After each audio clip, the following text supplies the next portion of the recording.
प्रेम करना और शादी करना सिक्के के दो अलग अलग पहलू हैं। कहते हैं शादी के बाद ही प्रेम की असली अग्नि परीक्षा शुरू होती है। पिछले दिनों सबसे ज्यादा चर्चा में रही दो प्रेम कहानी जिसने भारत और पाकिस्तान में नई बहस छेड़ दी। एक है सीमा, जिसने पाकिस्तान की सीमा पार अपने सोशल मीडिया गेम पर मिले प्रेमी के पास पहुंच गई।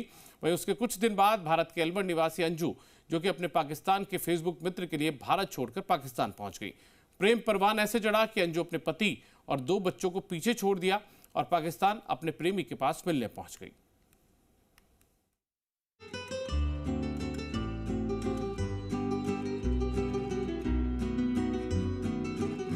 कहते हैं प्रेम और जंग में सब जायज है, लेकिन अब एक सवाल जरूर उठता है। अंजू के धर्म परिवर्तन और शादी रचाने के बाद क्या उसका जीवन भारत की आजाद आबो हवा में जैसा था वैसा पाकिस्तान में रह पाएगा?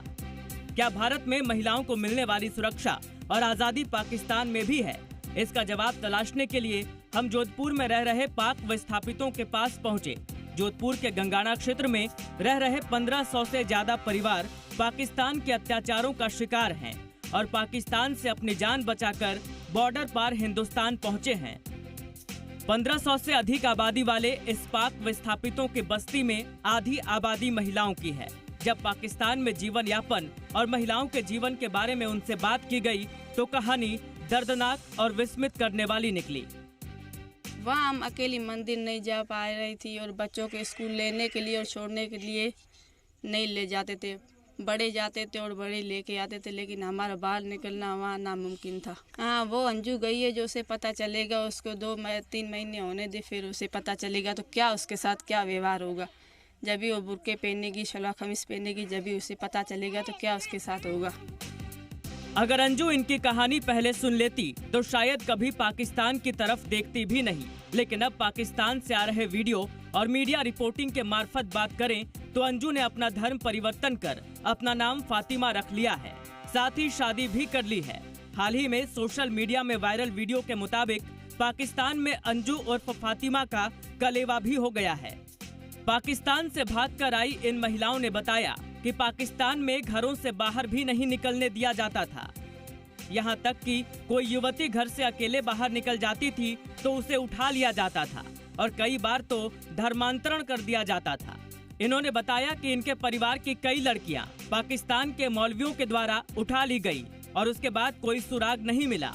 बाहर घूमने फिरने की आजादी तो दूर की बात है, पढ़ाई करने स्कूल भी जाना दुभर हो गया था। एक उम्र के बाद परिवार वाले स्कूल नहीं भेजते, इस डर से कि कहीं कोई उठा न ले जाए। जहां तक अंजू की बात है, शायद अभी उसे सब हसीन सपने जैसे लगे, लेकिन जल्द ही वहां की सच्चाई उसके सामने आ जाएगी।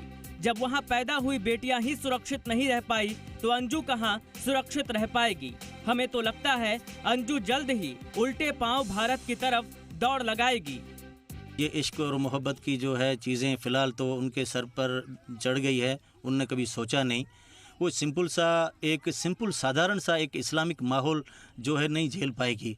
और जहाँ वो गई है पूरे पख्तून है, बाकी तो बुरके मेरे ख्याल में वज़न में 2-2.5 किलो के होंगे और ये पख्तूनों के जो बुरके होते हैं उसका वज़न भी मेरे ख्याल में 20 किलो से ज़्यादा है। यहाँ का इतना एक फ्रीडम ऑफ एटमॉस्फेयर जो भी है, या फ्रीडम ऑफ स्पीच है औरतों के लिए खास तौर, तो ये यहाँ से वहाँ गई है। मुझे नहीं लगता कि 2 महीनों से भी ज़्यादा झेल पाए इस माहौल को।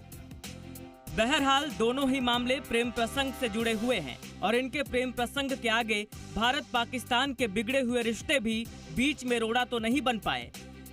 लेकिन एक लंबी बहस देश में इस प्रेम कहानी को लेकर छिड़ गई है। इसका अंजाम क्या होगा ये तो आने वाला वक्त ही बताएगा। भवानी भाटी, जी मीडिया, जोधपुर।